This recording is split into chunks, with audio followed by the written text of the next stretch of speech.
has done it for us. So Minutes you're looking at. Is it the minutes, All right. maybe, not the cover sheet?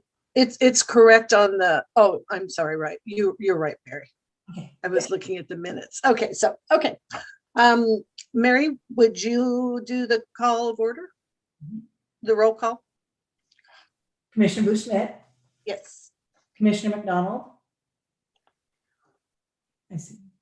Commissioner Nino is coming, I think. I'm here. Good morning. Morning. There she is.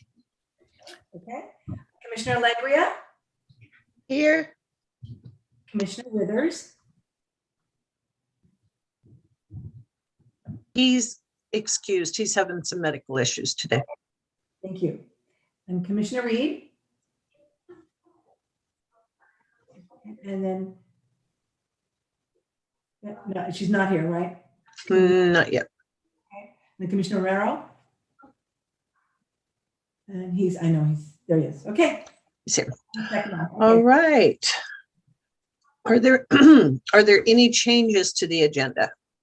Nope. None from None staff. from staff? Any public comment?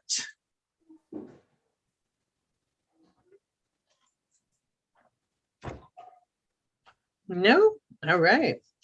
Then, I see none on the social media streams. okay, thank you, Kathy. And I guess we can move right, there's Rebecca. Got it. So I'm just gonna, Rebecca, did you have any changes for the agenda? You're on mute. Thank you. No, I don't. Thank you. Then we will go right to the approval of the board minutes for February 24th. And Madam Chairman, I would like to move to adopt those said minutes. So All right. I This is second. Guillermo, This is second. Diana. Okay, we have a motion and a second. Is there any discussion? Wow. Pamela? Commissioner Reed had asked about the overview of employee and supervisory training. And Jeff said this will be on the March agenda. This is on page 5. Yes, and I think we do have that coming up later in the Oh, Meeting. is it? it's under 8 training program presentation. Okay, pardon me. Okay. There's no other discussion. Mary, would you do a roll call, vote, please? Righty. Commissioner Bouchlet, Approved? Commissioner McDonald, Yes. Commissioner Nino, Yes. Commissioner Alegria, Yeah, aye. Commissioner Reed, Yes. Commissioner Romero. Yes, Okay, thank you. Motion passes. Okay, so the minutes for February 24th have been approved and passed. Can move on to the financial reports. Good morning. Hi, Morning, Kelly. First thing, I just want to tell you guys really quick because it was part of the information on the exceptions report. We had been waiting for reimbursement of just over $330,000 from ODOT. It had kind of taken some extra time, and we did get that in this week. So let you guys know Yay. that's there. So it doesn't show on the financials, but it's there. Okay, thank you. I would, I'm looking for a motion so we can get a motion in a second so we can discuss any of the financials.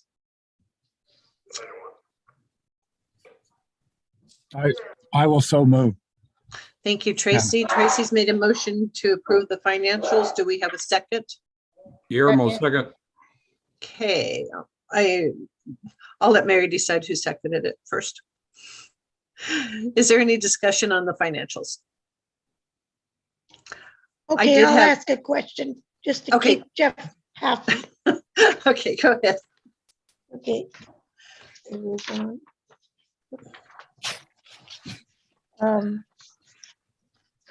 May have asked this before.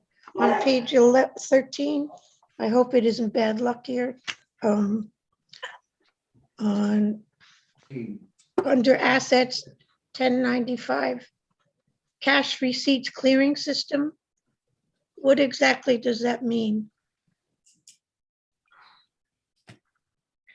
Cash receipts clearing system. It's a 1095 under assets, page 13. I will have to look exactly and see what that is. To me, I'm not really sure because that number doesn't quite 30910 for this year. I'm wondering if it isn't like mass or something like that. Oh, wait a minute. Oh, I think I'd better leave the meeting. I don't think I'm on TikTok here. Okay. Forget it. I'm a line off. Okay. I think I'm going. You need a quorum? I'm going. You can stay. I Okay. did have a question under on page 10, under expenses, the 8,100 over monthly budget, 934 increase in rates. What rates did we increase? That was 8,100 is insurance. So there just was a small increase there. Okay. Thank you. Okay. And the other question I had was on page 11, 4310, timber sales. It looks like we're lagging behind. Are we just waiting for a payment? It came in on March 1st. I had expected it in February, but it didn't hit till March. Okay, that's all I had. Pamela? Let's see if I can get myself in trouble again. On page 14, what does it mean by Amtrak settlement? Was there a suit or something? No, we have a billing with Amtrak monthly from ticket sales, Right? and they're implementing a new online system. And so it's caused some delay in their payments to us. So I have it almost completely finished in setting everything up. And so then that'll make things much more streamlined. Okay, thank you very much. You're welcome. Anybody else? Okay, Mary, would you take a roll call vote, please? Okay. Commissioner Bushnick? Commissioner McDonald? Yes, Commissioner Nino? Yes. Commissioner Langria? Yes. Commissioner Withers? Oh, sorry. Commissioner Reed? Yes, And Commissioner Romero? Yes. Motion passes. Thank you. All right, thank you. The financials for February have passed. And we can move on to reports from the chair and commissioners. I would start with Tracy McDonald today. well, in keeping with Pamela's let's not try to get in trouble situation, on the 14th, I was appointed to the City of Seaside's Transportation Advisory Commission. I've been attending meetings off and on for quite a while, and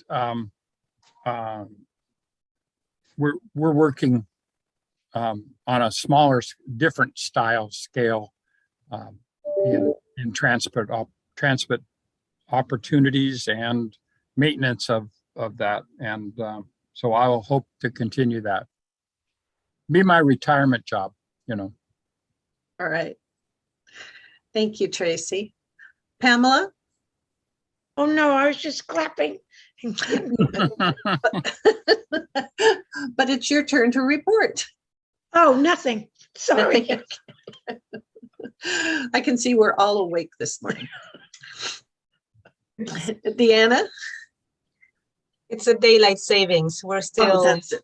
We're still getting adjusted, I think.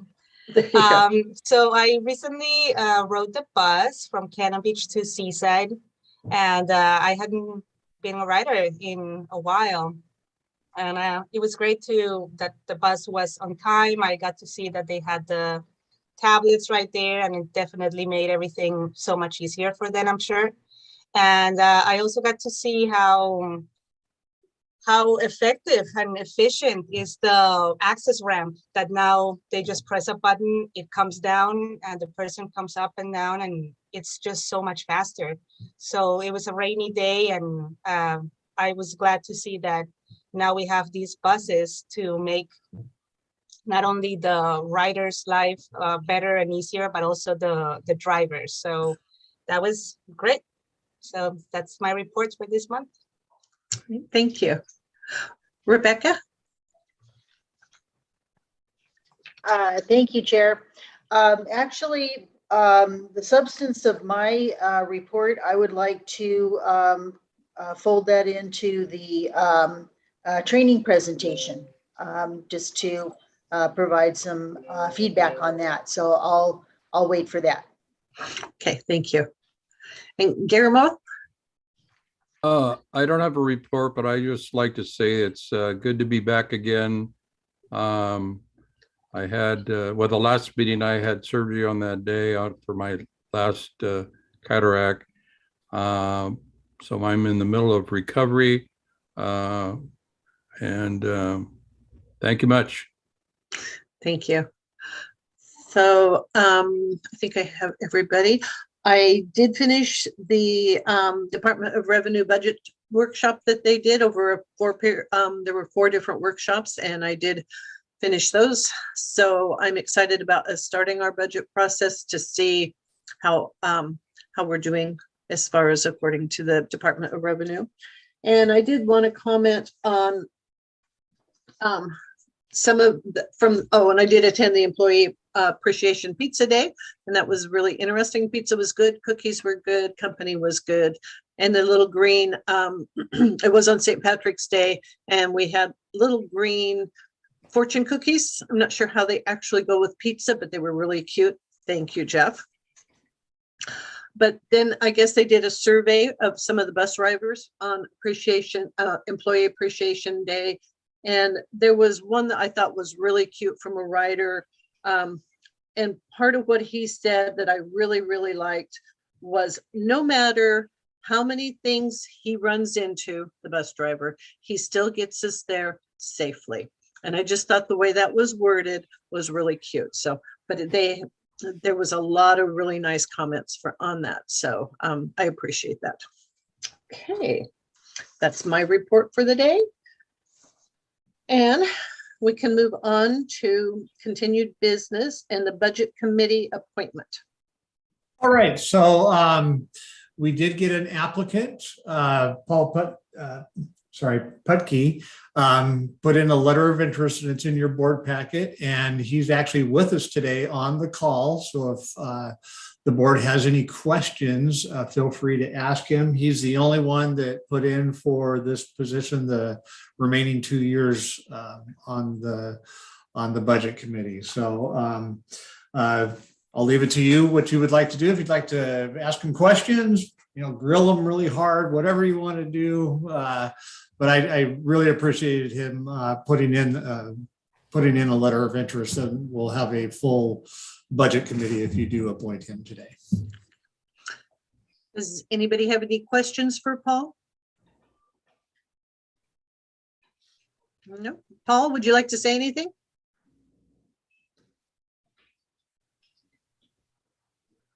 Find my mute button. Hi. Hi, Paul. That's it. I think the letter I submitted said pretty much everything. I'm wrapping down some union activity that I had been involved in, and I have some spare time. And Debbie mentioned that you could use another member, and I'm sort of good at numbers, so if you like someone that worked with spreadsheets and works with Excel a lot, I'll be happy to help out. Thank you, Paul. And I'll just say I've known Paul for several years. He's a hard worker. He's very articulate. I think he would be a good addition to our budget committee. So I would entertain a motion. I would like to move that the board appoint Paul Putke to seat number 7 for the remaining 2 years of the term for that seat on our budget committee. Great. I'll second that.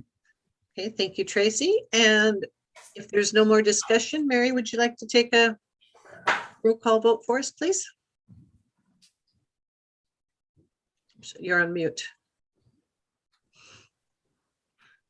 Commissioner Booth Smith, Yes. Commissioner McDonald, Yes, Commissioner Nino, Yes. Commissioner Legria, Yes. Commissioner Reed, Yes. Commissioner Merrill, Yes. motion passes. Thank Welcome, you. Paul. Yay. Thanks, Paul. Thank you. And I look forward to working with you all. You'll have to actually excuse me. I'm really supposed to be doing something else right now. Thanks. See you So later. again, thank you and goodbye. Multitasks. What? And you multitask. That's good. Yeah, I've got 3 computer screens I'm looking at right now, and I've been told I've got to run over to the 800 building of the county and deliver something for somebody. So thank you very much. Thanks. All right, we have a full budget committee. Nice. Yes, very good. All right, and I think Sue is up for our training program presentation. Is that next? Yes, and Jeff, were you going to put that PowerPoint up for them?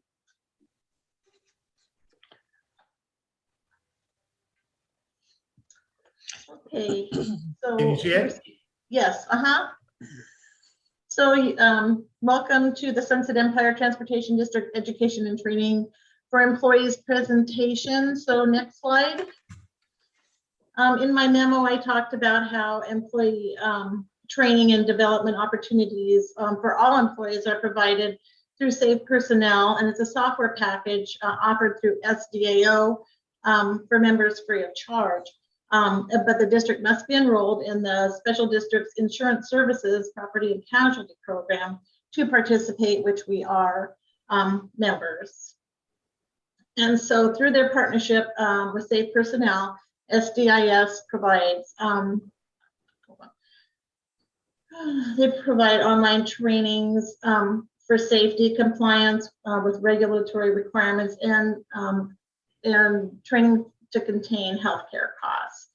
And online trainings are set up for employees generally on a monthly basis, and depending on the length of training, 2 or 3 topics will be presented with a timeline for completion, and the length of the trainings range from 5 minutes to 130 minutes. So next slide, please.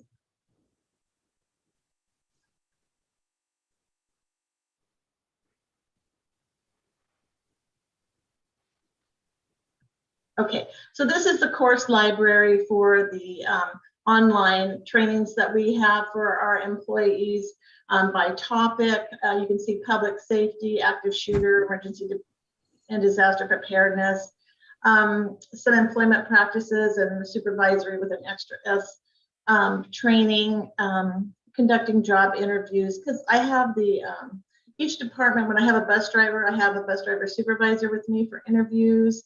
Paratransit, the paratransit supervisor is with me. So anyway, so they are all trained on conducting job interviews, and every year we have a discrimination is put out to them. A lot of these are repeated on an annual basis just to make sure everybody is continues to be aware of the things that we should and shouldn't do in the workplace. So here we go, managing difficult behaviors, reasonable suspicion for drug and alcohol, sensitivity awareness, sexual harassment. Those are some things that we do every year. And over here for health, new employees are take the bloodborne pathogen exposure, the automated external defibrillators, which they also it's also covered if they don't already have their CPR certification. We send them over to medics to get a first aid card that is current.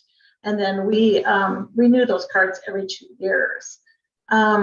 Stress management, especially during the last couple of years, there's been a lot of stress. And anyway, it's for security, arson awareness, copper theft awareness. That's a new one, which they haven't had yet, which I'll be getting to them. So, okay, next screen. And these are some environmental, a lot of them have to do with our maintenance department, but I think I give them to them just overall. I mean, we do these things like fall protection, general ergonomics, general safety, back injury and lifting, especially with wheelchairs and things like that, that ergonomically the employees remain aware of the proper way to lift and that type of thing. The heat illness prevention, huge thing right now. And last summer when I had to throw together a Oregon OSHA handbook for all employees, and we took training, online training for that. And then again, it's ramped up, not necessarily so much for us down here on the coast, but as new situations arise with OSHA, then we will get that. I'll get that out to the employees. Slips, trips, and falls. That's pretty much every fall. The employees are made aware of, the rainy season and how we need to be a little bit more careful so we don't do those things like trips and falls. Okay, next one. Also, and here's some for transportation. And every year we do defensive driving, distracted driving, road rage, and winter driving. And the information technology. Last fall, we put out a new cybersecurity or information technology policy, and employees watched the cybersecurity training with all the phishing and that's going on. So, and then human resources. I know last year we watched discrimination, diversity, ethics, and bullying for sure. Those are always just very important to keep everybody aware that we need to be on the same page. They hear the same information. So if somebody acts out or whatever, you can just, well, we've already had this training, what we're supposed to be doing. And here's some SDIS custom courses. Everybody's taken the government ethics. And then there's a lot for the board training as well. Okay, next slide. And then so here's just another overview of the Special Districts Association of Oregon. They host regional trainings. I went down to risk management one in Westport, and then Kelly and I recently attended one in Seaside, which was, we only have like 6 people there, but I mean, the 2 hours was full of just discussions and a lot of discussions about the heat, OSHA heat regulations that are coming out, but a lot about hiring and the difficulties that we're having. And there was a new guy from down the coast, so I gave him my card. A lot of networking goes on in these trainings, which is very helpful. And so risk management, right now I'm in a training series, trying to make sure that our safety committee and our maintenance department, we are on top of things that need to be done by law. And then we have the human resources training. It's called HR Alliance. It's a great roundtable group with all of the different SDAO members. Get a lot of good information and sharing in those groups. And then, of course, the board of directors and management staff. I know that you guys get a lot of training through SDAO, which is quite beneficial. Okay, next slide. And here again, SDAO. And I think we can just talk about regional and online. So we can go to the next slide. There you go. Webinars, training videos, just all the different things that they offer and that we partake in. And then we have the National Rural Transit Assistance Program, RTAP, And so this is a training that all new bus drivers take, mostly because it's got the 60-minute required drug and alcohol training within this particular training program. But I know that Lawrence has told me, and he pretty much does this particular training, but there's like 5 other trainings that you go through before you can even take the drug and alcohol. So they've got quite a nice training education before they even start work here. So anyway, next slide. And so here's some of the driver and supervisor trainings. You can see that they have emergency procedures for rural transit drivers, ADA sensitivity, bloodborne pathogens, customer service, defensive driving, distracted driving, drugs and alcohol, passenger safety, and then COVID-19 guidance. And then they have a couple for the supervisor only. And I know Lawrence has taken those. And then we have Community Transportation Association of Oregon, and with an online training center. And so Jeff, next slide. Some of it's right now all of the bus drivers are taking the PASS online certification. I can't remember how many hours it is, but it's pretty extensive. And then they have to do a hands-on something or other that they have to do for this particular certification. And so Lawrence McDonald, our driver supervisor, he has taken the trainer certification program and is in charge of training all of our employees. And this is an online thing that they do between driving. So PASS is the Passenger Assistance Safety and Sensitivity Driver and Training Certification Program. We had all of our paratransit drivers complete this in November. It's a requirement for them. It's not necessarily a requirement for our fixed route drivers, but it's a requirement here at the district. Okay, next. Some of the other trainings that CTAA offers is frontline supervisor training. The one that I've taken, it was a 3-day the seminar was recruiting, building and retaining a sustainable driver workforce, which I still refer back to when I'm recruiting. Very interesting. Understanding passengers who have experienced trauma. I believe this is one that we was shown to drivers during our driver meeting, and it was an eye-opener because you have passengers who are riding in your bus and you're not aware necessarily that certain smells as you're going through a certain part of town or certain buildings will trigger some sort of PTSD for them. So having our drivers understand maybe why a passenger is getting, anxious or acting out or whatever, it could possibly be from just passing a building that they had a traumatic experience in or whatever. I know Lawrence has taken out excellence in training, train the trainer, and then there is a conflict management and de-escalation for transit drivers and supervisors they offer as well. Okay, and then a couple of the others, I know Jeff wanted me to mention Rutgers because I think he has used that, and then there's the National Transit, they have the National Transit Institute as part of that, Rutgers. Okay, next. And this a whole course listing of educational opportunities that are available through this particular organization. And I know that this was one that Lawrence had talked about as well. So, do that. And then busing on the lookout is it's the bus industry has a key role to play in combating human trafficking, particularly as frontline employees may be coming into contact with victims of human trafficking. And all of the bus drivers every year watch this video. The little gal who was trafficked and is the spokesperson in this video very informative.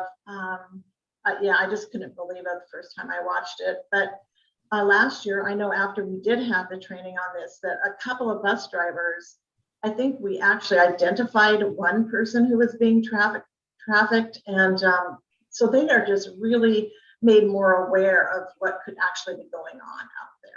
Yeah, and if I could jump in here, this is really an important training that I got involved with. I met with the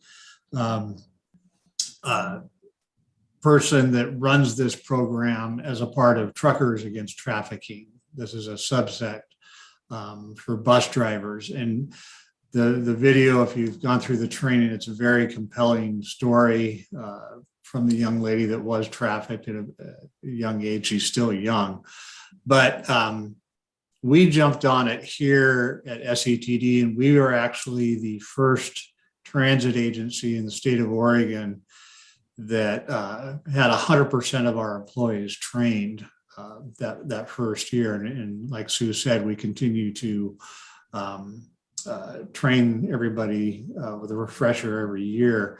And every time we do that, boy, everybody's sensors go up, and they do see some potential issues. And so they're able to make the right calls if they suspect something. And there's no such thing as a bad phone call. It's like, if you have a gut feeling, make the call, and see if we can't help out. But we also have posters in the transit center and on some of the buses, like the transit center posters are on the inside of the stalls, where it may not necessarily be able to be seen by the person who's doing the trafficking. So it's a great program and something I'm very proud that we're involved with. And then this is Q Strength, and they have a long-standing commitment to product education and training. And so I know that Lawrence uses this with the bus drivers, and we actually have a prototype in the supervisor's office where they can practice wheelchair securement and safety. And these are just some additional trainings for drivers and supervisors. It's on-spot tire chains, how they work, training sponsored by OnSpot, fire extinguisher instruction sponsored by Asheville Fire Department, and goal, get out and look, part of a proper backing procedures, and additional driver training is frontline employee to frontline supervisor through NTI or Rutgers, and train the trainer for assault awareness and prevention, business writing, SDAO training, OSHA whistleblowing class, and train the trainer for past class. So then here's HR Answers, and this is really a huge asset tool for my as an HR manager.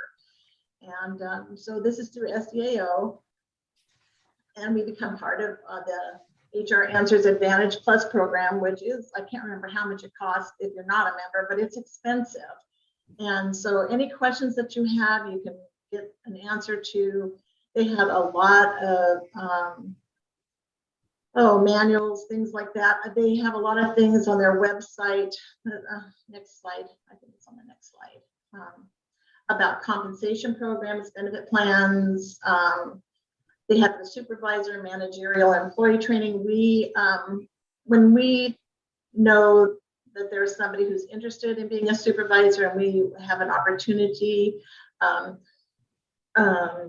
to support that person by sending them to the supervisor class through HR Answers. And it's around $600 investment for an employee. We've had 6 in this last year. And so they've all just learned a ton from it. And so it's just a really great tool for supervisor training. Right now I am using their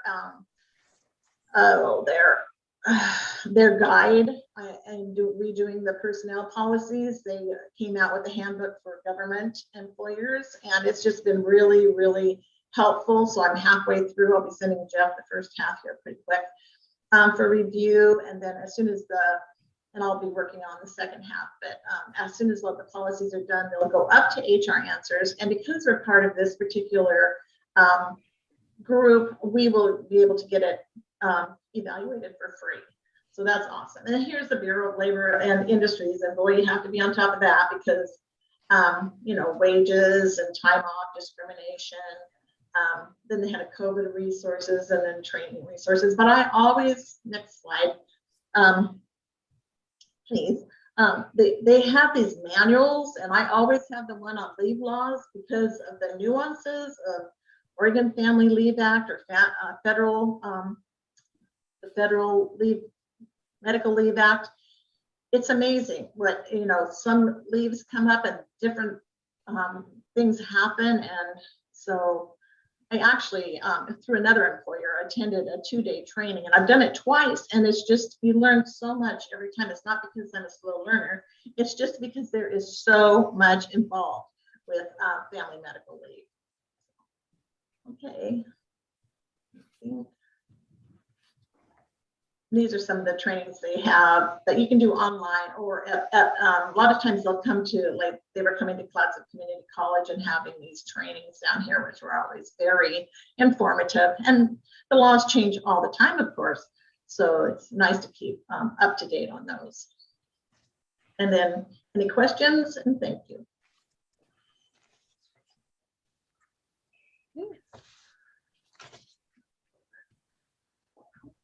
Right.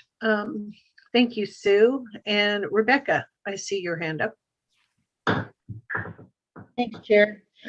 I just want to give a big thank you to Sue Farmer for putting this together. This was really helpful to read up about this, and get a synopsis of this morning, Sue. So thank you very much. This really puts a lot of context into, you know, an impressive body of work that you guys are doing, that we are doing in our organization, you know, to make this a really fully vested organization.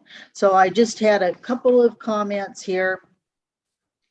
Is that actually I have too many comments, and so what I said, I wrote some notes for myself to say that you know, this really actually deserves to have more time to talk about this in the context of organizational development for a 2-hour once monthly meeting.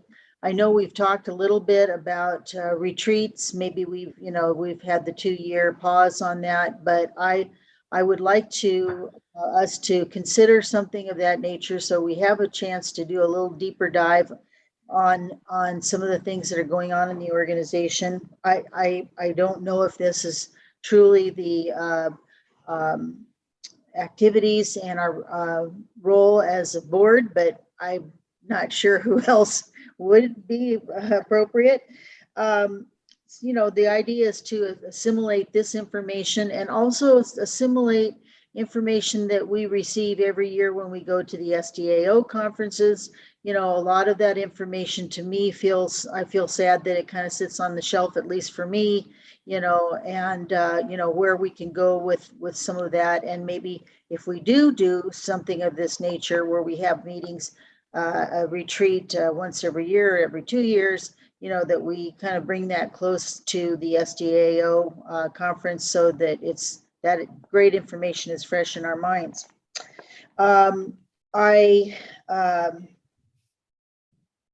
also, you know, think that, you know, I'm interested in tying employee training to organizational development and visioning.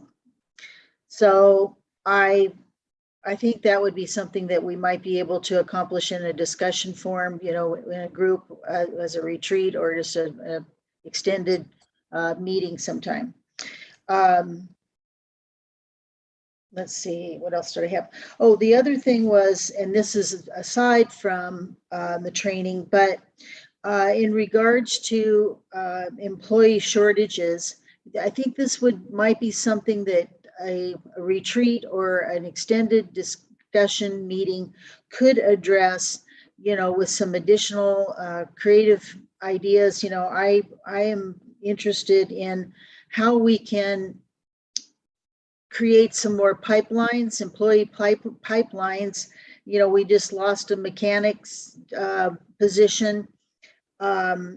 And I'm curious about, our connection with MERTS and the automotive tech program and Clatsop Community College's offerings, and also how that also ties in with our WorkSource Oregon and employment. So, obviously I've got a lot of questions. This does not seem to be the forum in which to really talk about these things substantively.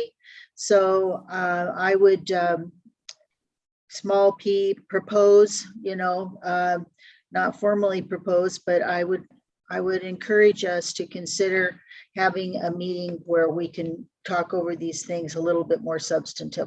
But again, Sue Farmer, thank you very much for this presentation. I do want to say that I personally contacted Mertz. I can't remember what his name is right now, but I personally sent him an email and our maintenance mechanic job posting. And asked him to post it, and he has in the past. So, and I get in touch with him just to see if he's got anybody. But right now, I haven't heard back from him yet. But I did send that to him specifically. Yeah, thank you. And that is wonderful, and I'm sure that that's a very meaningful connection. I wonder if there is additional things that we can do through Clatsop Community College to, and also with the CDL. Is there something that, we can do to enhance, this on a more programmatic level? And with the college, it would be something maybe long-term where, that's something that they would need to consider from their end, but, a pipeline, an employment pipeline, possibly between our entity and the college. Thank you. Thank you, Rebecca. And I'm not sure whose hand went up first, so we'll go with Deanna. Thank you, Debbie. So thank you very much for providing a very good idea of the training that we offer our employees.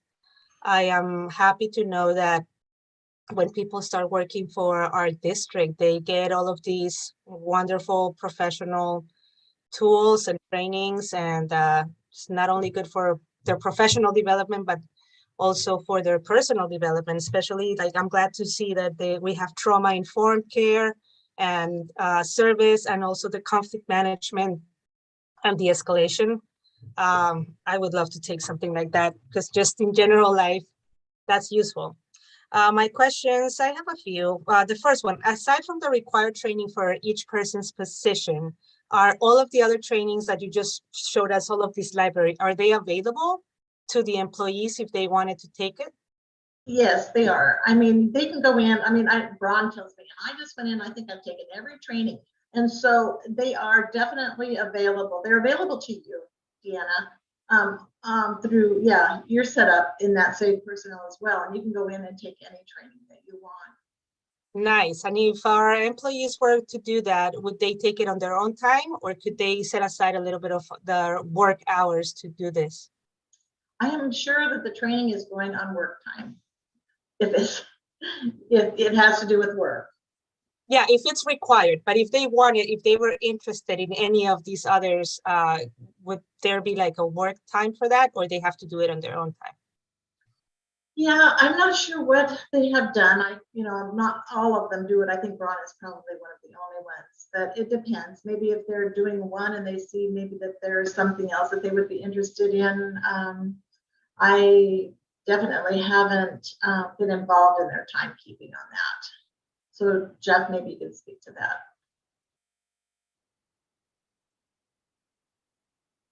That's something staff would have to monitor, because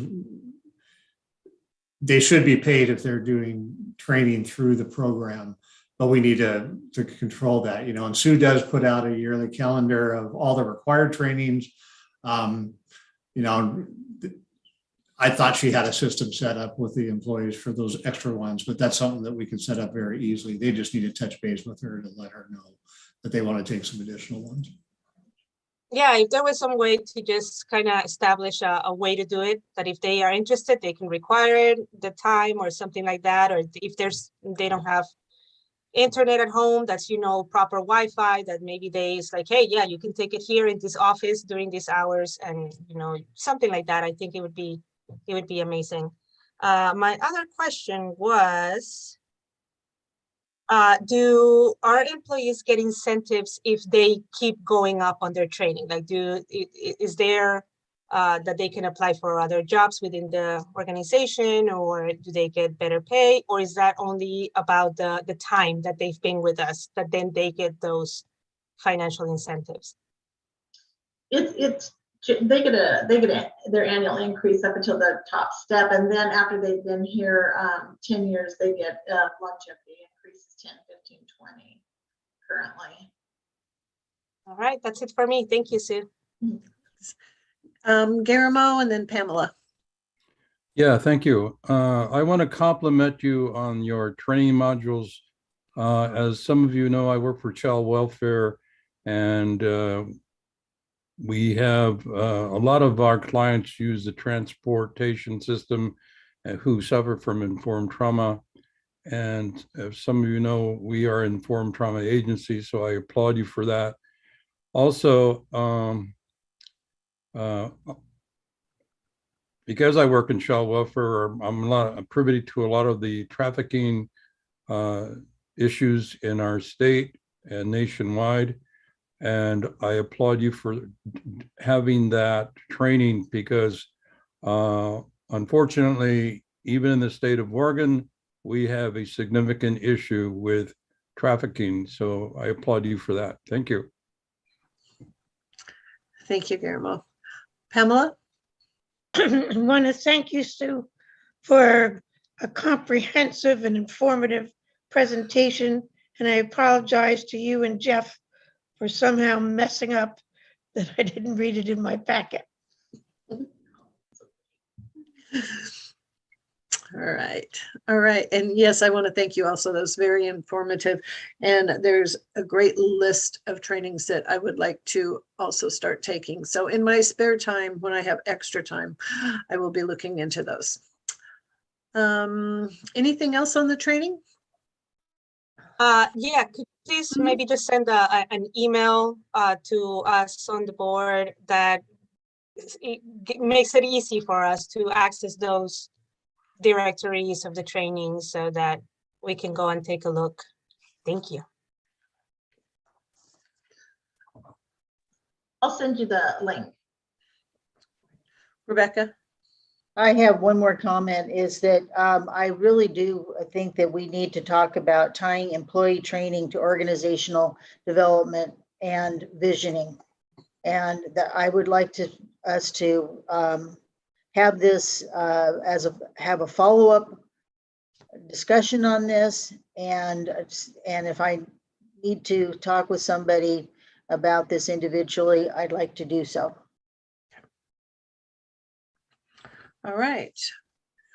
Thank you, everybody. That was great. Moving on to new business, ODOT agreement amendment number 2. All right, this is an amendment to one of the ODOT agreements that we have, and this particular one is for 6 buses. This agreement was actually executed back in 2020, and as everybody's aware, the supply chain issues that are going on in the country, the buses are heavily affected by that, along with other things. And so this amendment is to extend the expiration date, which would normally be, or was originally at the end of this fiscal year, so June 30th of 2022. This amendment will push it out to expire on December 31st of 2023. We're hopeful that that will be enough time that we can get these buses, but we haven't received an update lately from our vendor on it. on them. And so we don't know. But at least ODOT has been willing to extend the agreements to all the agencies on these bus purchases because of the backlog that's going on that we have zero control over. We're at the mercy of the supply chain, and it's ongoing. It's not getting better. The last conference I went to, they're talking it's not going to be better for a couple of years. So who knows? Who knows when we'll get these buses? Normally, when when we order buses and they get the chassis at the plant, they will update us with the chassis numbers, so we have numbers, so we know that our bus is like on the line to get built. We haven't even received those yet. So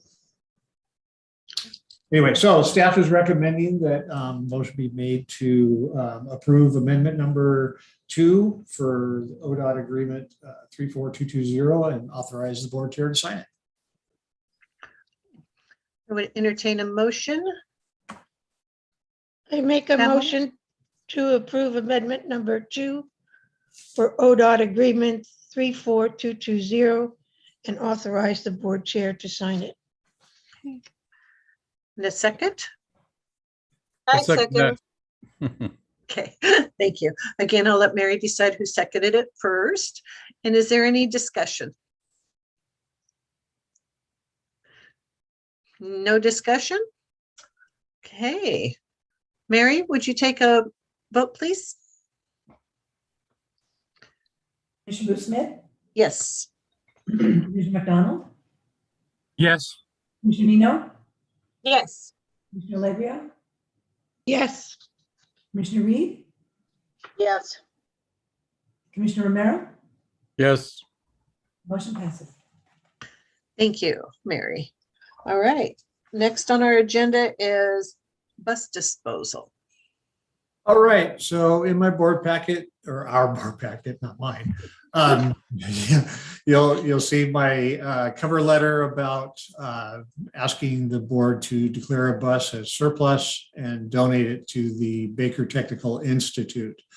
I had reached out to TriMet. I have a couple of contacts there. I was my good contact there was excited about the returning citizen program and put me in touch with somebody up the chain of command, and numerous emails, zero response from them. I did have a conversation with somebody down at Lane Transit District who I was put in touch with. We had a great conversation, and he was going to run it up the flagpole. And then after that, no response to multiple emails to them either. So this is one of the last few things that we need to start the training program.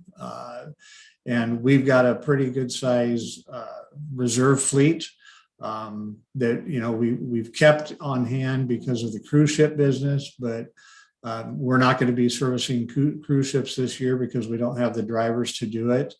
So we feel that we can go ahead and give up one of these Bluebird buses that we have. We'll still have 2 or 3 more of them, I think, that are in the yard. But these are Class A buses. They have a useful life of 12 years or 500,000 miles. And, these are 2003. So we've kept it on the road for 19 years. And that's, a testament to our mechanics for doing a great job of extending the life of our buses. I did go out and look at comparable buses for that year, and I put it in the board report. One of them sold for $1,000, one of them sold for $1,900. So there's really minimal value on the bus. Again, we take good care, so that's why I put a attached value of like $2,500. The other important thing to know is that these were not purchased with Public Transit Division money. It was through a different program. And so we actually have the titles to these buses and are able to do with them as we please. So with that, I'll be willing to answer any questions. Okay. Do we have any questions of Jeff? Tracy? I just want to make the comment. Does that mean that I get to retire? Because I remember riding bus 75 out of the national park during the expo. So if it's gone, do I get to go? Haven't you retired many times already? Yes, yes. Okay. Any other questions of Jeff? Not a question, but I think this is fantastic that we can not only continue to be on, on the forefront of this program, but that we can also provide this for the program to get started. It's almost a privilege. So I think it's great. Yeah. And I'm going to continue to try and work with both TriMet and LTD and any other agencies that may have some surplus buses. Because ideally, we'd have two buses. And then the other thing that we're going to do is look at purchasing buses through a grant that we're going to write to from one of the rescue plans that BTI is going to write, and include a bus in that program. And then I'll be speaking about this at the conference next week too, the returning citizen program, and I'll talk more about that at the my report. All right, I would entertain a motion to declare bus number 75 as surplus and authorize the district to dispose of it by donating it to the Baker Technical Institution. I would so move, Madam Chairman. Tracy, and a second? I second it. Thank you, Pamela. Is there any other discussion on this? Okay, Mary, would you take a vote, please? Mhm. Commissioner Boothsmith, Yes. Commissioner McDonald, Yes. Commissioner Nino, Yes. Commissioner Legria, Yes. Commissioner Reed, Yes. Commissioner Arnett. Yes. Motion passes. Thank you. Thank you. All right. Any correspondence? Nope. No. All right. Executive Director's Report.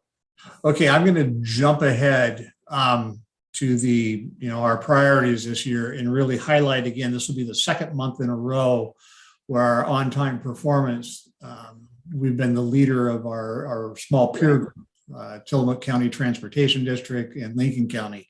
And this one was really exciting when I pulled it up to see that we hit over 70%. We have never reached that kind of number in recent history and probably even farther back. So I was very excited about that. And I think it's a testament again to those tablets that Paul went out and purchased and put on the buses to make it easier for the drivers to know, number one, what the next stop is. And then more importantly, number two, we can be late, but you never want to leave a bus stop early. And so it counts down for the driver, how much time left. So I was really excited about this, and it gave me bragging rights with my colleagues, and I certainly take advantage of those bragging rights. So I'm very, very excited about that. I was pleased last month, our February ridership, we were only down 8%. The previous year or the previous month, if you remember, we were down 16%. So that was great. Route 101 performed very well. We had decent ridership there. Route 10 actually showed an increase from last year. So excited about that. So it feels good that we're seeing some increases, and the Lower Columbia connector, still doing very well, 40% above last year's ridership for February. So that's good as well. There's other things in there. I'll talk about the bargaining. Our first session went very well. The union gave us their proposal for the whole contract. We've got our next session is scheduled for April 6th. So that's coming up pretty quick. where we'll be presenting our proposal. So I'm keeping my fingers crossed that we'll be done that day. And I think we have a good shot at wrapping it up with them. What else did I have? Talking about the conference last week, or next week, the Oregon Public Transportation Conference. I hope everybody has registered for that. This is going to be a different type of conference where we're not going to be in sessions for, an hour, hour and a half. They're going to be rapid fire, short sessions. Like I'm doing one on returning citizen program. It's going to be a 9-minute presentation. So I've got to make sure I only talk for 9 minutes, and that's going to be tough for me.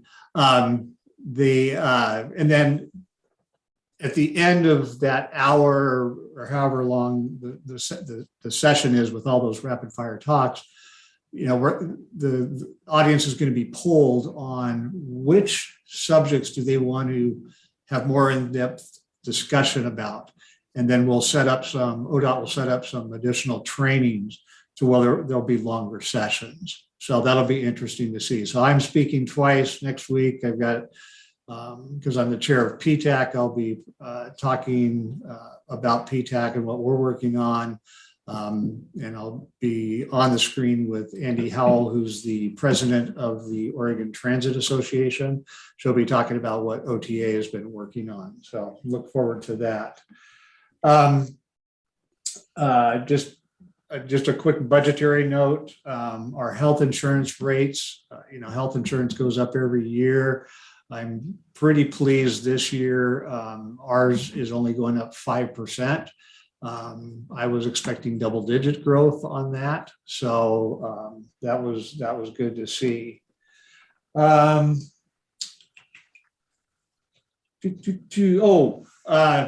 Ensign Lane bus stop. That's a big project. We're excited. We finally got notification from the FTA on Tuesday that our categorical exclusion was approved. So that pretty much says we can move forward now with the project. And the categorical exclusion is a part of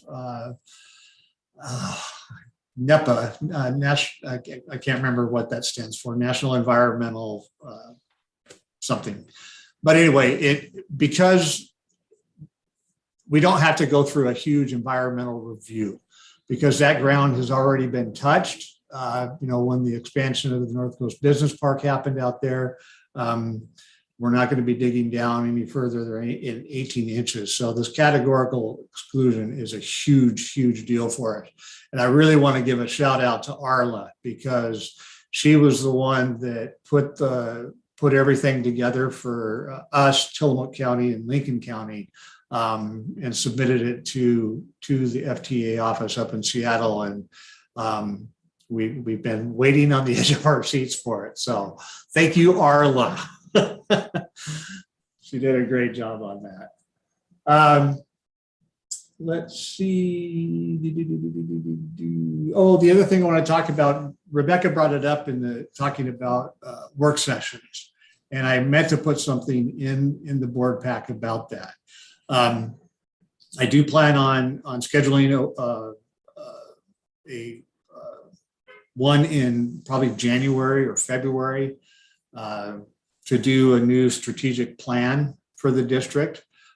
This will be for the next biennium, so we can do our budget based on those strategic priorities and strategic plan. But I think she brings up a good point about doing some more in-depth discussions and having some other work sessions. So I'll look at shortly after the first of the year or first of the fiscal year, I want to get through the budget session or season first, and then we can look at setting up a work session, and I'll work with Debbie on that as far as taking Rebecca's comments on that and determine what we want to really drill down on and have a good discussion for that. So thank you for that, Rebecca. I appreciate that. Other than that, Paul's got some great news. I'll let him share that with what something he's been working on. So That's, any questions for me? I just had one comment as far as our buses being more on time. I have noticed that I see them setting up bus stops, waiting a little bit more often than I used to. And that to me just says, hey, you guys are on time, you're a little bit ahead. You get to sit here for a couple of minutes and wait for riders. So I have noticed that in the last couple of weeks. So that's kind of good to see. Yeah, and it's the worst sin is leaving a bus stop early. Yeah. Because if somebody got there after the bus left, we're going to get called or we're going to get an email. And what's great with our systems, bus tracking system, just about every time somebody calls or emails to complain that the bus wasn't there at the bus stop or it left early, we can go back in and look exactly when that bus arrived and when it left. And the majority of the time, we didn't leave early. So that's been good. That's been good. Thank you, Jeff. Yep. Paul, you're up next. Good morning, everybody. You have my report, but Jeff indicated that there's some excitement going on here. And so I would just like to highlight where we are on the bus shelter installation at Sunset Beach. That's one of our busiest stops. It's one of the few places in our system where two buses pass going opposite directions, and there's creative opportunities for riders to make connections at that point. There's generally a pretty lengthy and sometimes I feel secretive process to get permitting and the proper fees and approvals to move ahead with some of these projects. But over the last week, through some very helpful attitudes at the county and at planning, the powers there have come together to help us fast track this project at this point.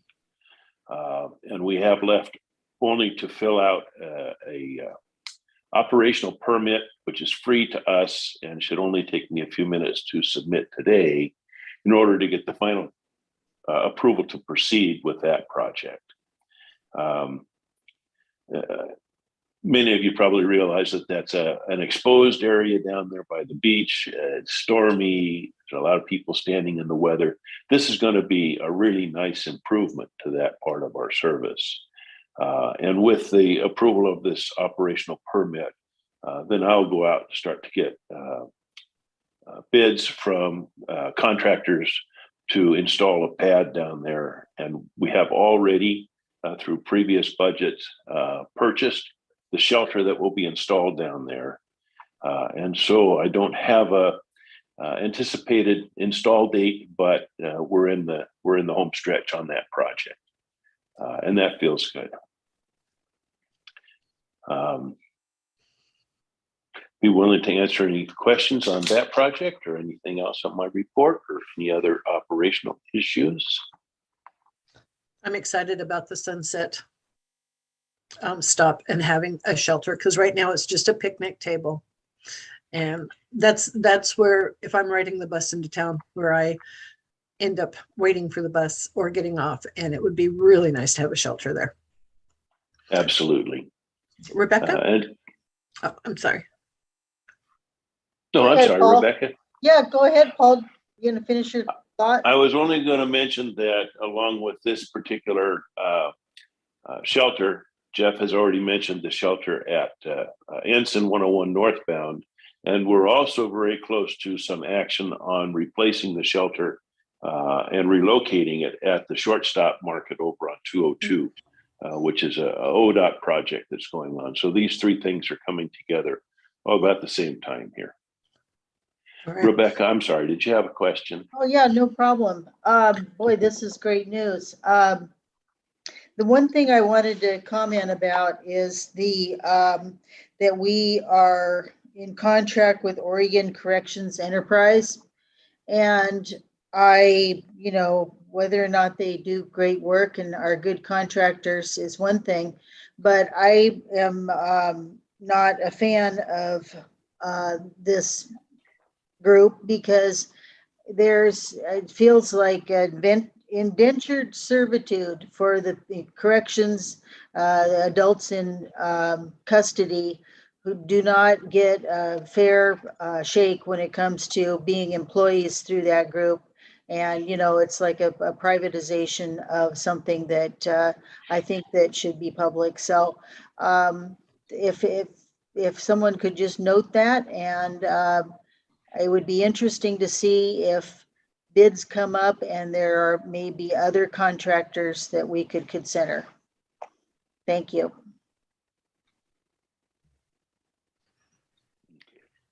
Pam? Just want to commend 70%. That is so great, because if you're not on time, people can't take the bus to work or a meeting. It is essential. Everything else, not everything, but it is the mainstay of a good transportation system. Thank you very much. Thank you, Pam. The safety first, reliability second. That's the priorities. Okay. Can't crash. That's right. Deanna? Yeah, I just wanted to also say that it's great that we've already started receiving those materials in preparation for shortages.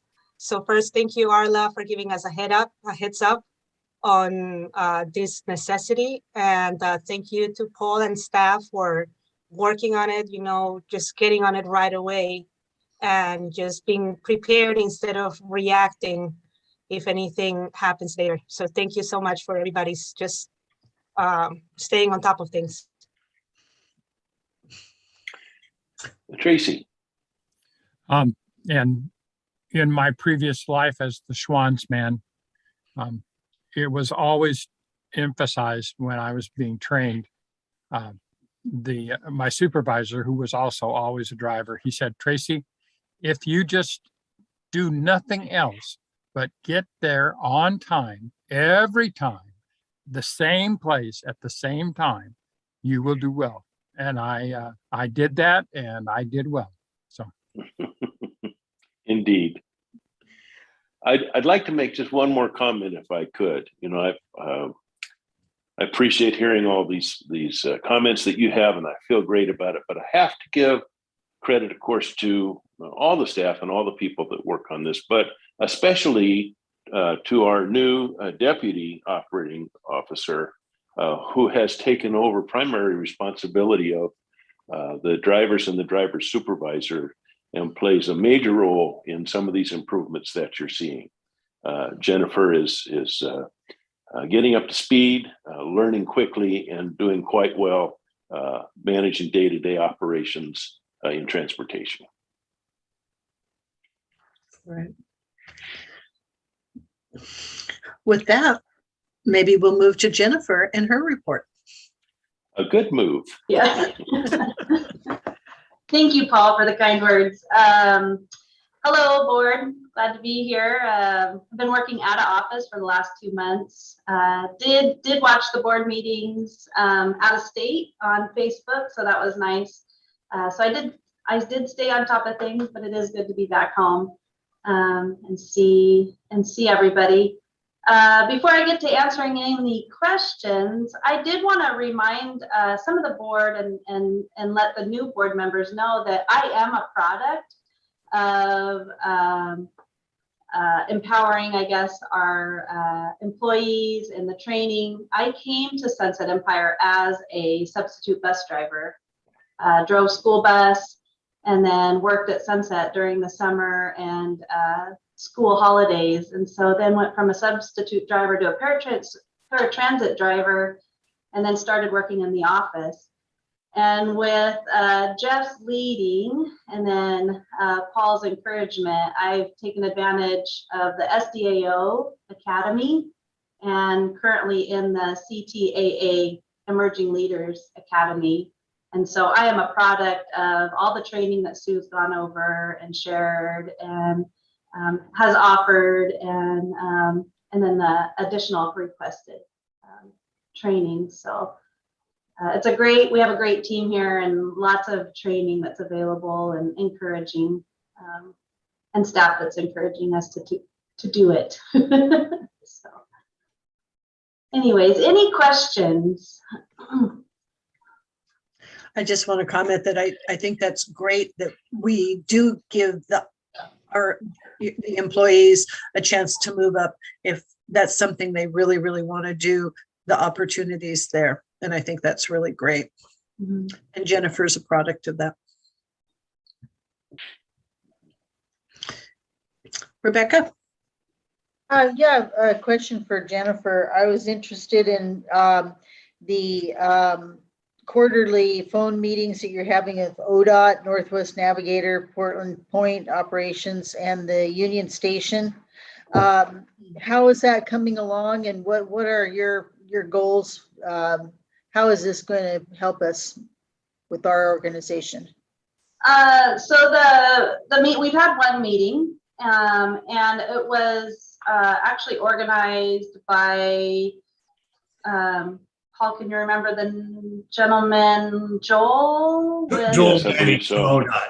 Yeah, so it was with his leading, and it's just to improve communication between all the services and improving needs and requests. And so it was a great meeting. It was great to meet everybody and get everybody's contact. So yeah, I was just trying to get an inside track on, what are some of the things that you guys would like to do to make improvements on it, if any, or is it working at the level that you'd like it to? I think the main thing was just getting contact information initially. That's really what we discussed in each other's services. Okay. Yeah. Paul was in that meeting also. Did you have anything, Paul, that you got from the meeting more than what? It was primarily a meet and greet kind of an affair. There never has been an occasion in the past where that group of people had come together before, but we all have common issues and some common territories. And it was just a wise business move to meet everybody, know who to talk to about what, and who to communicate with if we have interruptions in our service, ideas for improvement. It's just a kind of a regional effort on this type of transportation. So I think it was a great get together. Yeah, and I constantly say to staff, and I've mentioned it to the board before, it's all about relationships and having good relationships with the other vendors. And so we're all on the same page has been great. When we started the direct service to Portland, there was a couple of issues, with buses at Union Station, and we were able to pick up the phone call and get it all solved right away. So having these kind of meetings just is an extension of that. We know who everybody is. We're all in the business to do the same thing. We're not in competition. We're all moving people. That's our job. And so we work together well with everybody. But again, it's all about relationships. I think I've said that before, right, Paul? Yeah, a time or two. Pamela? Now, let me ask before I get myself in trouble again. Is the Northwest Navigator formerly the Northwest Point?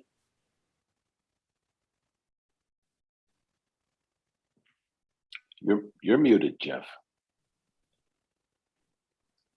Of course I am. I wasn't before. Northwest Navigator is the contractor for the Northwest Point. Okay. Now, the following information that situation issues was the first day of the the turnover. And I haven't taken it since, but it's changed a bit, and I don't know if it's still this way. So what has changed is that somewhere they just pull off the road, and I don't know why. They go into, so they stop, I think they changed drivers, that's what they did. And then when they're coming back from Portland, they change not only drivers, but buses, which really adds to the time period. Now, I don't know if they're still doing this, which was a big change from what Northwest Portland did. It was just before Hillsborough that they pulled off the road. And I thought, this is very bizarre. So I don't know whether this is to, well, I don't know what the reason is, but it is certainly adds to the time.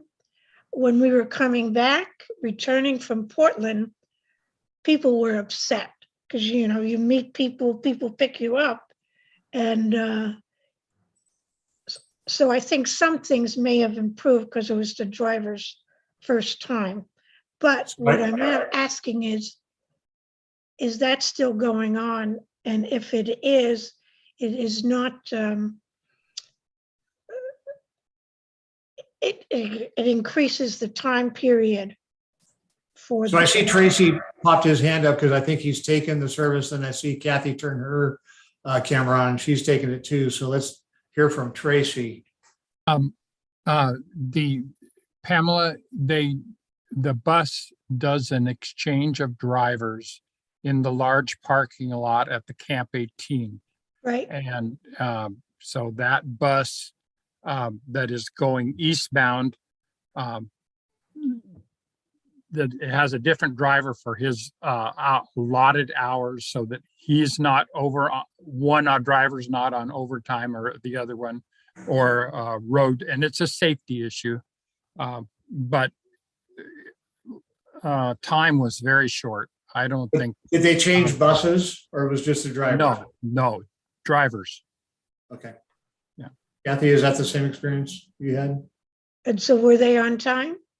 Yes, so they were very much on time. The bus Very much. pulls in and waits for the bus coming the other direction Right, to come, right. and the drivers switch.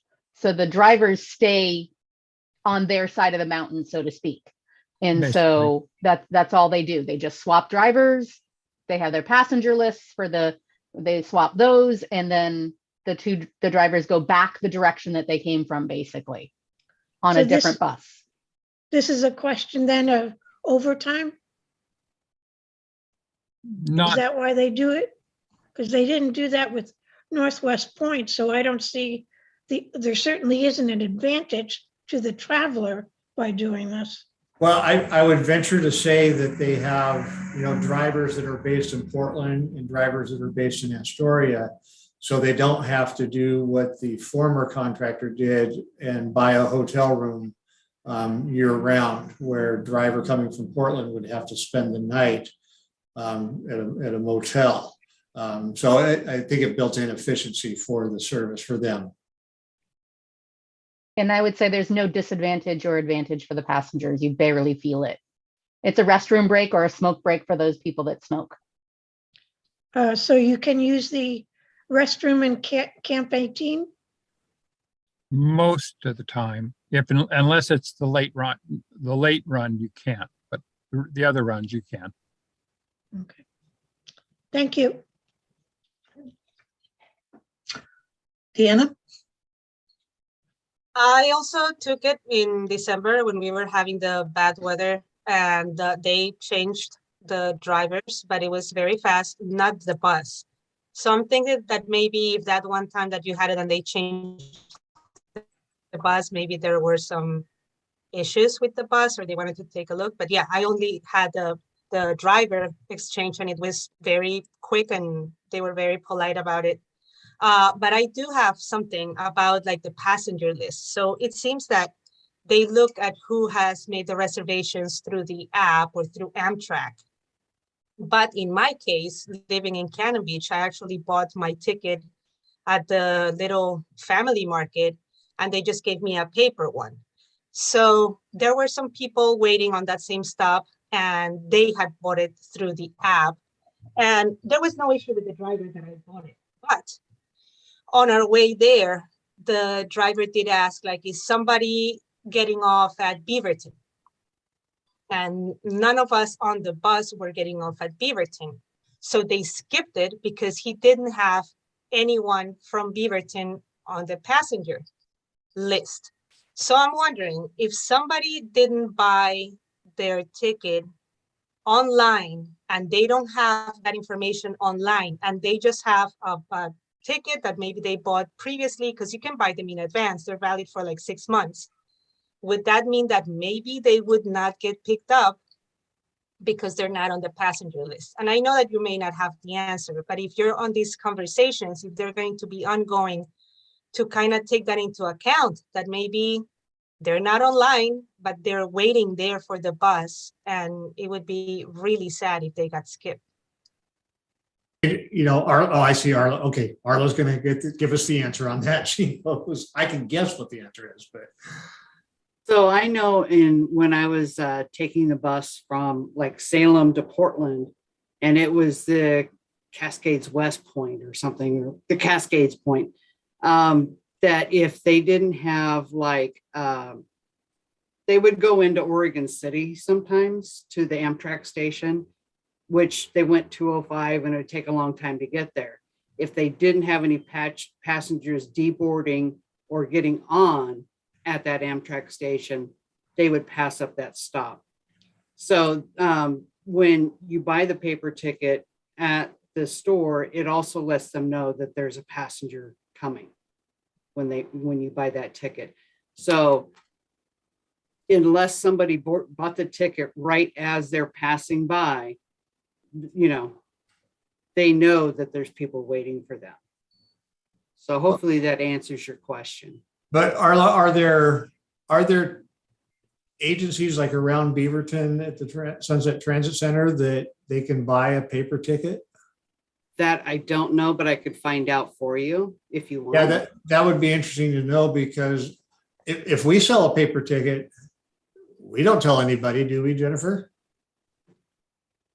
I would have to ask the TC office. I was under the impression that they notify.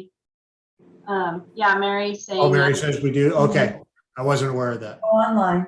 But I know that you can buy a ticket in advance. So let's say, like, if I'm driving today, I can buy my round trip today, even though I'm coming back in a week, right? If I go to the airport and then I'm coming back. So then that person who bought that return ticket, they bought it today, but they're going to be using it in a week. So what got me a little concerned is that, like, that the driver could make that call of saying, if we don't have anyone on the passenger list, then we're skipping that station. And it was nighttime. So it's like, that's it. If that person was counting on the bus going to that place, and they just went out there with their ticket bought a week ago, and they're waiting for the bus, maybe they got skipped. Commissioner Nino, I will check into that and report back to what I find out about that. Thank you for bringing that up. And one small thing just to add also, and Amtrak's computer reservations now, they are all dated and pieced. So if you were coming back from and we're coming back from the Portland station, they would have a computer on a certain day. They'd have that available to them. Have a computer. Yeah, they have a computer. They'd have that available. Would have a computer. Yeah, they have a computer. They'd have that. What's going on? Sorry. Rebecca? I just have one final question or comment for Jennifer.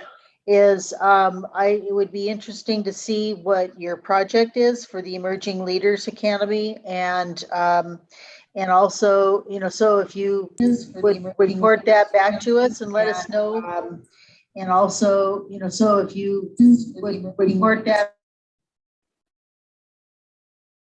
I don't know, we're getting a little feedback there. Anyway, and I was just wondering, when is your academy completed? Yeah, so I currently, yes, creating a project, and the academy is completed the 1st of May when we attend the CTAA conference in Kentucky. And that will be the completion of my Emerging Leaders And yes, I would love to show my project to the board. Great, thank you very much. Pamela? Okay, I've been taking the lower Columbia connector, so I'm a little outdated with with the Northwest Navigator. But when it was Northwest Point, I was able to get, or one was able to get miles, benefits of the miles traveled from Portland to Astoria, but not from Astoria to Portland, and whether that's a possibility sometime to change. The second thing is, in terms of tickets, it used to be that the tickets are open-ended. So if you're trying to find out if someone's at that stop, you don't necessarily find out the actual count because they can take it back at any time. If there's a way, maybe, to, when you use your second part of the trip, to have it stamped, so it's, or something, so it's acknowledged that you have a passenger at that specific time and day. Yeah, so Arla's going to check with Joel and find out the details of how that all works, and then she'll get back. Okay, Probably just email me, and then I'll send it out to the board. thank you. Yeah, my main thing is that stations should never be skipped, basically. So that if somebody is standing there waiting for the bus, then they just get picked up.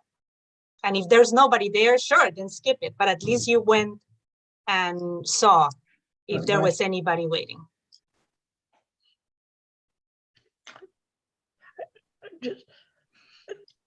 Emma?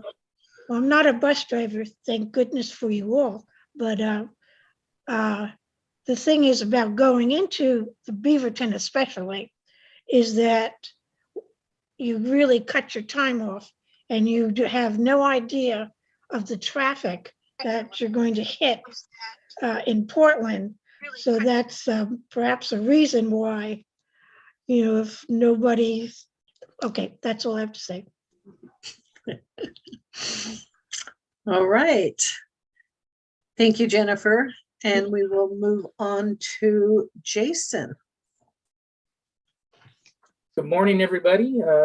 Glad to see all of you here this morning. Wonderful meeting so far.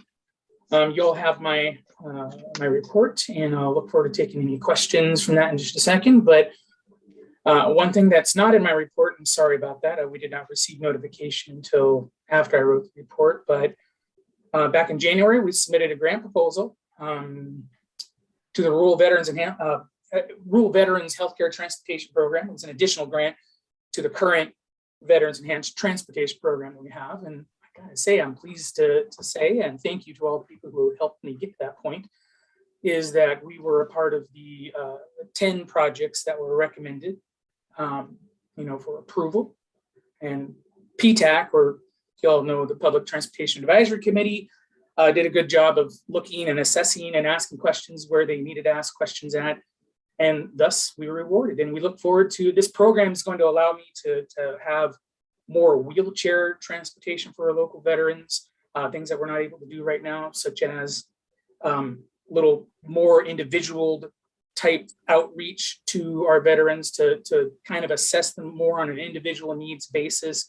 We look forward to that. And really enhanced communication, really just trying to streamline our communication through a phone system that will be a little more of kind of a one-click, one-shop kind of visit for these veterans. And so we look forward to moving and getting these pieces implemented into our daily activities. And so with that, again, I'm really excited about that. It's going to be a lot of fun to be able to help our veterans out just a little bit more. So other than that, any questions at all by any chance in my report? Jason, if I could jump in here real Please. quick. Something else that Jason talked to me about last week, and I approved it this week, is, you know, we have one driver, one volunteer driver, and he doesn't get paid, strictly a volunteer, but he does get paid mileage. Well, as we know, the price of fuel has gone up. So we haven't increased the per mile, but Jason put together a proposal based on, you know, where the trip begins and where the trip ends. We're going to add something on to that to help compensate him for the extra expense of fuel. So taking care of our volunteer driver, because we don't want to lose it. And thank you, Jeff. Get for more, turnaround you on know. that. Yeah, we really needed to get that going. Yeah, we'll continue that, you know, as long as these fuel prices are so high.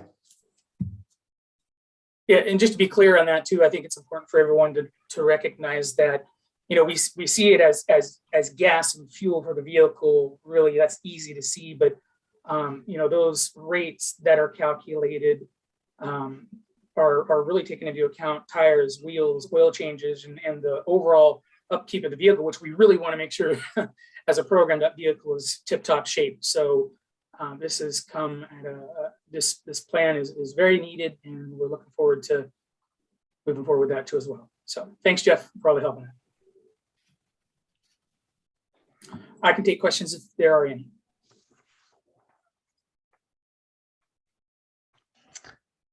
Yes. You get off easy today, Jason. No, I don't know. Let's see. Rebecca's going to think of something. Go ahead. Yes. Okay, that's right. I'm a information seeking missile. I thank you, Jason. As everybody, this is just, you guys are doing really great. I wanted to know about the travel training. I'm sure you've done this, but I'm just kind of curious, you know, how you explore the various agencies and groups that may have clients who might want to access this service and the extended services that you provide for this. So, you know, how do you go about that? Is it something standard to people in your position throughout the transportation districts? Yeah, you know, I can only speak to what other mobility managers or other positions such as travel trainers. There are two different positions. Mobility manager is a kind of an overall position, and then in other agencies there's something such as travel training by itself. Well, I do both of them. So in this case with travel training, you know, prior to COVID, there was by myself, there was a great outreach of, you know, I'm trying to reach out to like high schools, to service communities, such as, you know, even hospitals, open door, mental health facilities and so forth. Any type of agency or business even. I was able to make several inroads into several businesses and even actually into the corrections facility. I kind of got into that just a little over 2 years ago. And the idea would be that we would go in and do something called a transit engagement. So it's not a full travel training, but that particular facility or business would pull together either their employees or the clients that they help, and I would go in and have a class with them and do a brief. It's usually about a 1 hour transit engagement. And after that, if I had to, or if there was a need, there would be more individual outreach with people. I'd have a card there that they would take, or I would have a sign-up sheet that I would then re-engage with them after that initial meeting. And that did happen quite a bit in my first year, year and a half. But then, you know, everything dried up, as you know, everyone understands. You know, right during the pandemic hitting there was a huge, nobody wanted to do that anymore. I was told, you know, phone calls, you know, trying to get back in there, and nobody wanted to talk face to face. They didn't want to do transit engagement. So that's where, as you know, where my video and travel training creation that I do currently now, I use that to replace that on a temporary basis, albeit because I'm starting to pick up a little bit more on face to face. It's not nearly as busy as it was prior to the pandemic, but people are starting to thaw out a little bit, and we are starting to ascertain the individual needs of people out there to ride our system. But anyhow, so you know, that's really where I'm at kind of right now. We want to grow that transit engagement thing back. We want to engage more with individuals, definitely our veterans. You know, I want to engage with them a little more through travel training experiences. But the videos have helped quite often. We have a lot of the phone calls that I get now, roughly about maybe 50%, almost half of the calls that I get now are from someone who said, hey, I saw a video, I need a little more extra help. And that was really the heart of the issue for me in the videos, was to get people to watch that. And maybe they might have gotten everything they needed out of that one video, but if they didn't, it would be really easy to get a hold of me and be able to supplement whatever they needed as far as that information is concerned. Okay. Nobody else? All right. Thank you, Jason. Thank you. We'll move on to Kathy. Okay, so let's see how much of a lag my video will have today. Apparently my video lagged quite a bit last month, and it seems like it's doing it again today. It was fine earlier, and now it's not. I don't know if anybody has any questions. I've been super busy working with Cannon Beach and Seaside. Cannon Beach on their transportation system plan, and Seaside with a Safe Routes to School grant that they received for planning. And so I will call your attention to the Seaside Safe Routes to School planning draft document that they're looking for public input on. Public input will be open, or public comments on the draft plan will be open until April 8th. And I would ask that if you have the time to please go in there and just take a look at it, make some comments, even if you don't have children in the school system. This affects our community as a whole, and we want to make the approaches and departures in the whole area as safe as possible. And when you're looking at it, you can kind of keep in mind similar areas maybe in your neighborhood. So maybe we can make those types of improvements eventually in all of our area school approaches and departures. So questions? Deanna? Yes, Kathy.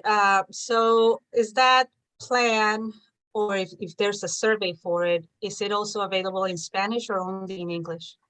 That is a very good question. So know that this plan was not written by me, and I am a thorn in the side of all people that make plans like these when they don't do them in Spanish. I haven't seen the Spanish version of it, so hopefully somebody will go in there and say, is this also available in Spanish, so that they can get on that? Because when it comes from the thorn in the side all the time, I don't always get the same response as the public saying that. So I'm just letting you know that.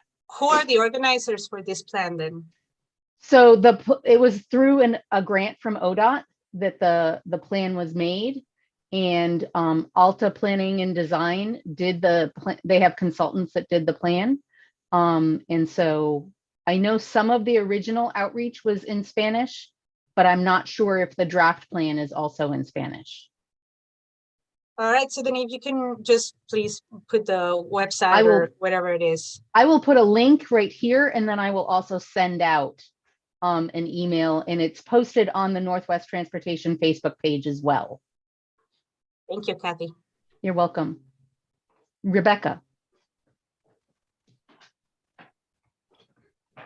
Thank you, Kathy. A couple of things. The social marketing training, it'd be interesting to be kept informed about this, on how we might use this, why this is going to be useful to us. It sounds very interesting. I also wanted to mention that the employer outreach to explore how transportation options can help with the current staffing needs in our region. That's of interest to me too. On transportation talk, I like that you are changing things up a bit, and you're going to, do the one live show and then some other supplemental informative shows. And that shows that you're, taking a strategic look at, how to use this tool most effectively. You also mentioned that you make the shows They're for people who live here or visit here. So are you working with the visitors and tourism bureaus about that? So there's a lot of questions in there. I will try and remember the order of them. Oh, no, And these were just comments. okay. Yeah, So the but- employer outreach, one of those, that is actually a really good point. And I have done some direct employer outreach, and a lot of that happened either right before the pandemic or, during when things opened up again and then closed back down again. And so there's not been a whole lot of pickup on that. And I will say that both the Seaside Safe Routes to School plan and the Cannon Beach transportation system plan both mention that working with somebody in my position can help improve transportation systems flow and safety for routes to school. And so hopefully people will take up and start to take advantage of the fact that I am here to help people implement things like that. And I did get a comment from the city of Cannon Beach last night. And they said that they had discussion in their office just recently about wanting to look at a van pool for potentially city employees that would be coming from the north going to Cannon Beach. So, I feel like we're right at a kickoff point again. So fingers crossed. The program has really changed a lot. Jason and I have done 2 of them that have now been, I think it's 2. Have we done 2 or was it just 1? I don't know. I forget, but we've done the produced show and we feel like it went really well. I'm hoping you all watch it and give us some feedback, and make sure to remember to click that like button. If you don't do that, if you really love it, you can click love. But if you don't do one of those things, we don't know you were there. So it feels good to hear you say you liked it and you enjoyed the show and you appreciate it, but it means more when you click that like button. And I forgot what the last one was, Rebecca. What was the? Yeah, just the social marketing. Social marketing, okay. Social marketing. So that class, often when I say that, people think of social media marketing. And this was actually social marketing. And so it was how to develop a marketing strategy for a particular item or a style of a marketing target, so that you know whether you're hitting your target market or not. And so hopefully that it's coming into play in subtle ways. Like you shouldn't be able to tell I'm using those strategies. You should just notice things more. So hopefully that will work. Okay. Yeah, and then also I just mentioned about the, contacting the visitors bureaus and tourism. I think this is really something that's it's a hot topic these days, how we're interacting, the two-way street with tourists and our visitors. And, I look forward to learning more about that as you go on that. And then at the bottom here, the planning grant for the Seaside School District. Did you already talk about? That's the Safe Routes to School planning grant. Yeah. Okay. All right. So. And so I'll look at the notes on that. Now the construction grants, what would those be for the Safe Routes? So the Safe Routes to School planning grant, the draft format proposes several areas of improvement.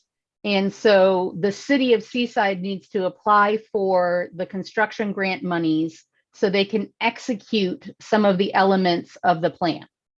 Okay. All right. And is that on the school district website or somewhere where I could look at that? I know it's on the City of Seaside website right now. I am not positive it is actually on the school district website yet. And it is also on the Northwest Transportation Options Facebook page. And I will send you a link to it because it is open for public comment. And as far as the tourism, connecting with the tourism groups and the chambers, I lead a transportation options group for the North Coast Tourism Management group, which is cities from Astoria all the way down to Pacific City. And we are working on promotional materials and both physical and digital for promoting car-free travel, not only on the coast when people are here, but coming to the coast. And so we're working in conjunction with Astoria and Seaside and Cannon Beach and Manzanita and Pacific City right now to develop specific language for each one of those places. Thank you, Kathy. Mhm. Jeff. Rebecca and Kathy, just so you know, I just went to Seaside School District site and it's right on their front page. Perfect. Excellent. I'm so glad to hear that. Number one. Awesome. And Pamela. Oops, can I- sorry. go ahead. I'm sorry. I just want to add that in the Safe Routes proposal, in that study that they're asking comments on, there are related issues to just not safe routes for schools, but general intersections and areas where we have common places for that. Example off Wahana Road. So that area that is in that service area is wider than just the path to the school. So if you have suggestions or ideas, we would like to know about that, and we can encompass those other areas into the plan. So. Yes, what Tracy said, it's not just the paths that are directly adjacent to the school. It's paths that we want to encourage kids to use, whether it's going back and forth from Seaside Rec Center to the school, to their home, from home if they live off of Broadway, to be able to get safely to the school campus from the Wahana Field. You know, there's all kinds of things that are going on there. So, yeah. Pamela. Is there a system development fee proposed? System development fees are imposed on developers when the things are first developed. And so this is not one of those things where this would apply. Does Cannon Beach have system development fees? Yes. They do. Okay. Do other jurisdictions have system development fees? Yes. Warrenton? Yep. All right. Any other questions? Okay, we'll see you on the show. Thank you, Kathy. We'll move on to Mary. Good morning again, everyone. Can been kind of busy month. When I was talking with Jeff, we're getting a lot more graffiti on in our bus shelters, and it's really sad because it's bright red paint and it's over our decals that are in there that identify the shelter. So it's increasing. So it's very sad to see. Other than that, I just ask you guys have any questions?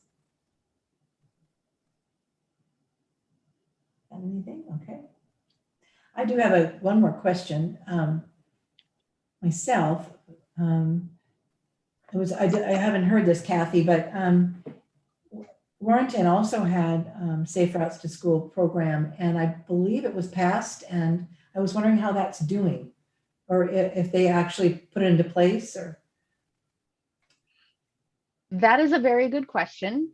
They got approved for construction grant money and for the area to connect the sidewalks from downtown to the high school, and I'm not sure which stage of that they're in.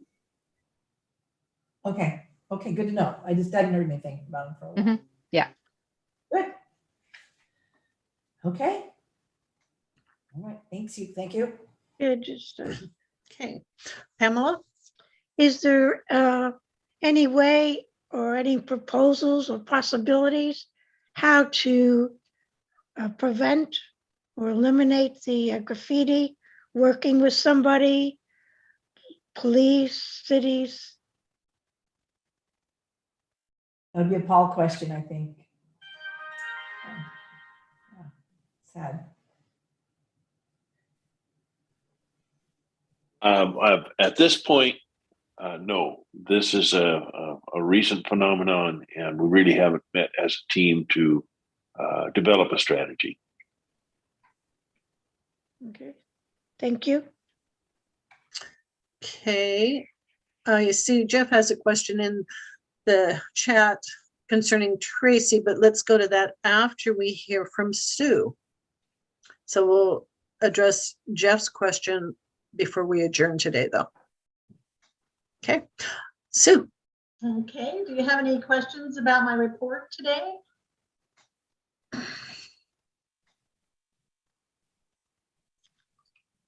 I do want to mention that I will be sending out the evaluations analysis for the evaluation committee today. I'm still herding in responses for the salary analysis from other transit districts. That's been a little slower than usual, but yeah, I'm done with the compilation of analysis for the board and for the employees. And Jeff has turned in his eval. I had one question, Sue, that keeps coming up in conversations as far as new hires and stuff. And I know that we use Indeed looking for new employees. How far out does that go? Is it like just Oregon? Is it Oregon, Washington? How far out does that actually reach? Well, I know for the paratransit, the transportation support specialist, I ended up putting it in like in Washington, and it ended up being quite expensive. And then the applications we got from there, I don't know why they assumed it was in their area. So I probably need to get together with Indeed and talk about how to put that together in a way. But when I just do Astoria, I get mostly local people. Yeah. Because I know I've talked with folks that have known people that were maybe coming from Boise, Idaho to a new job, but their significant other was looking for work. And so, you know, that's always a possibility of bringing in that significant other if we're going out in a farther distance than just local, I guess. But yeah, it would need to also make sure whoever's applying knew that it was from this area, not from. So it was just a question that we've had. Something interesting along that line, you know, we were going to hire 2 people, one out of, I think, Arizona or New Mexico, and then one from Salem. And the person from Salem had to back out because of the place they were going to rent. They got rented out from beneath them, so they can't move up here. Housing is definitely another huge issue. You've heard that childcare is a big issue that's going on up here. So we're fighting against that. So, you know, relocating here can be very challenging for people. I read a article yesterday, and I can't remember, I think it was in Colorado, like in the ski resort area. The transit agency up there has gone as far as they built or bought an apartment building to provide housing for the people that come in during the season. Whether it was ski season or another area or summer season, it's just like, wow. I mean, that's a huge thing. I know I read something months ago about an agency had that idea of when they build their new operations or maintenance facility, you know, putting housing in along with it, you know, up on top, a second floor or something. And Oregon land use laws apparently don't allow for that. So, you know, that was definitely out of the box thinking for that. Mm-hmm. So I just thought that was interesting to share. But even if we had transitional housing like Jeff's talking about, that would be really great because there are such long waiting lists. I mean, because I really tried to work with Mike from Salem and I put it out to staff to see if we could get anybody who knew anybody who had anything. And in the meantime, between the time we were looking for housing for him, he had a family situation arise where they're going to need his help. So he said he is still interested in coming to work for us. The other gal from Arizona, she called me again yesterday. She's kept in really good contact, and she expects to be leaving Arizona on April 1st. So probably first, second week of April, she'll be on board with us. So it's all ready to go. And she has family here. She is actually from here, so she has a place to stay. Okay. Anybody else have any questions of Sue? Okay. Again, thank you for the presentation you did today. Also, it was great. So, okay, so that's all of the reports. And Jeff put in the chat. Do you want Tracy to represent the district on the transportation committee for Seaside? Which is a really good question, but he does need our permission if we would like him to do that. And not permission, if he's going to represent the district, the board needs to say, yeah, that's okay. So, and I don't know, Tracy, what your intention was, if it was because you're a resident or you would like to represent the district as well. It would benefit both to be representative for the district and as a private citizen. My primary reason for wanting to be on there is kind of my history working with Park and Rec, some of the intersections around Broadway and the middle of the block in that area, pedestrian safety. But it's the board's discretion, so I'll leave that to the board. So, okay. Any comments? Any thoughts? So how would we do that? Do we need to do like a proper motion, or it's just saying, do we need to vote? Yeah, if you're okay with him doing that, representing the district, I'm going to put a caveat in there that I would like a motion, but within that motion, or it doesn't have to be in the motion, but it should be directed that if there's decisions made that would affect the district, he needs to bring that back before the board in order to get a decision from the board on that committee. You know, for instance, you know, maybe the committee talks about, okay, we ought to put a bus stop here. He can't just say that's a great idea, let's do it. He would need to come back and bring it before the board. More like a liaison. Yeah. Would it be better if we put it on the agenda for next month and had a bigger discussion about it? Yeah, that's a good idea. Is it good for your timeline, Tracy? Because I don't know when the meetings are. Yeah. no, that's fine. Okay. Cool. Thank you. That gives everybody a chance to think about it and then get the proper wording, that type of thing. Okay. Thank you, Tracy.